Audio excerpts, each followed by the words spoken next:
Shooters, are you ready? Ready! Stand by! Up!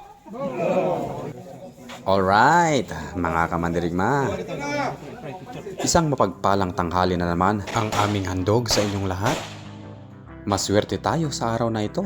Hindi inulan yung ating putukan. Yes! Yun nga lang, nabigla ulit tayo sa napakainit na panahon. May maganda na naman tayong paksa na ating pag-uusapan. At ito ay tungkol sa boodle fight.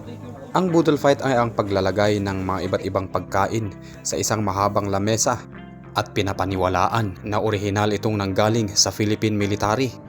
At ang isang purpose nito ay para mabuo ang camaraderie o pagkakaisa ng mga tropa. Wow! Isang dahilan din dyan ay ang pagkasanay natin sa pagkakamay o hindi paggamit ng utensil sa pagkain. Enjoy nga naman habang nag-aagawan sa pagkain, di ba? May thrill habang kumakain. Sa ngayon, unti-unti nang sumisikat itong paraan ng pagkain sa mga restaurants. Tinatawag itong kamayan, boodle fight, or bucket foods. Tingnan nyo, ang kagandahan nito, habang tayo'y kumakain ay tawanan, kwentuhan ang ating ginagawa. Wala na yung sari-sariling mundo, di ba? Nakakatakam din yung mga pagkain. Yung mangga, salad ba ito? Hinaluan ng kunting bagoong o alamang siguro to, sibuyas, kamatis. Pero ang sarap siya. Lalo kung isawsaw mo dun yung okra, yung talbos ng kamote. Nakaw, champion!